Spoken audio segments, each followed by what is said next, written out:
আসসালামু আলাইকুম সুপ্রিয় দর্শক। আজকে চতলা বাজারে আছি। চতলা বাজারে আমার আর একটা বন্ধু আছে, পানের দোকানদার মুক্তার ভাই। খুব ভালো সম্পর্ক, প্রায় 10 বছর ধরে এই বাজারে আসা যাওয়া করি। 10 বছর ধরে তার সাথে সম্পর্ক ভালো, খুব ভালো মনের মানুষ। তারও যে হাত পায়ে সমস্যা, এই যে দেখেন, এই যে মুক্তার ভাই। মুক্তার ভাই একটা সালাম দেন। আসসালামু আলাইকুম। সালাম দিছে এই যে মুক্তার ভাই। মুক্তার ভাই মূলত পানের দোকান করে, এই যে পানের দোকান।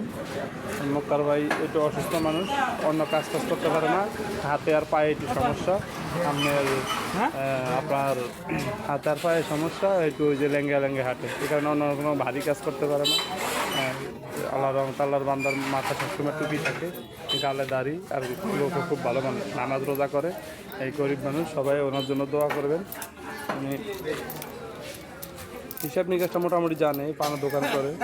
এই আমার বন্ধু মানুষ। আমরা তো দেখিনি বিভিন্ন বাজারে এরকম আমার 1-2 জন প্রতিবন্ধী বন্ধুবান্ধব থাকে, প্রত্যেক বাজারে আমার আছে টুকটাক আমার বন্ধুবান্ধব আছে। সবাই হয়তো ভাবতে পারেন যে যত প্রতিবন্ধী আছে এদের সাথে নয়নের কারী বন্ধুত্ব। ও ভাই, সবার সাথে সবার তো বন্ধুত্বটা হয় না। আমার অবশ্য এই শ্রেণীর লোক যারা আছে তাদের সাথে একটু বন্ধুত্বটা বেশি হয়। মুক্তার ভাইয়ের মুখে দেখছেন হাসিটা, কত সুন্দর হাসি দেখছেন। আমি যত মানুষের ভিডিও করছি, এর ভিতরে আপনার হাসানের ভিডিও করছি, নতুন একটা ভিডিও করছি,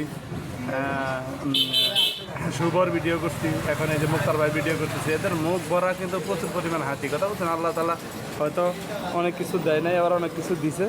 এর ভিতরে আল্লাহ তালা একটা জিনিস দান করছে, যেটা হচ্ছে মুখ ভরা হাসিটা। মুক্তার ভাইয়ের জন্য সবাই দোয়া করবেন। মুক্তার ভাইকে যেন আল্লাহ তালা সুস্থ রাখে, যেটুকু যাই রাখছে।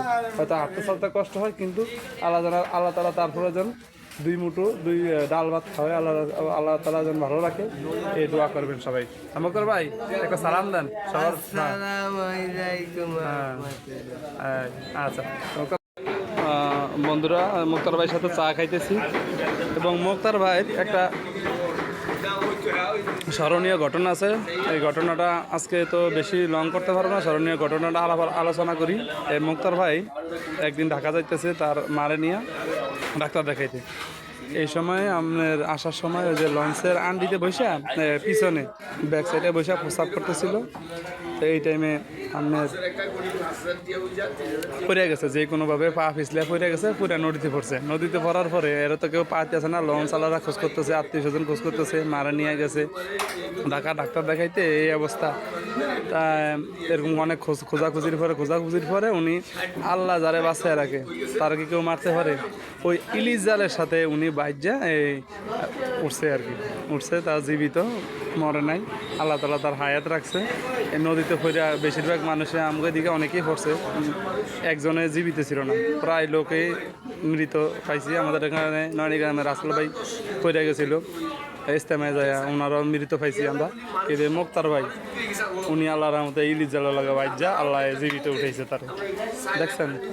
আল্লাহ তারে এখনো মানে যারে আল্লাহ রাখার তারে রাখি, আর যারে মারার সে যত কিছু হোক, ডাক্তারের কাছে যাইতে যায়, লঞ্চের থেকে ফিরিয়া যায়, আবার জীবিত আসবো, কত বছর যে বাইচা থাকবো, এটাই অনেক কিছু। মুক্তার ভাই এখন চার দাম কে দিব ভাই? তুমি দিবা? দেখছেন মনটা আছে না, তোমার দেওয়া লাগো না, চার দাম আমি দিব।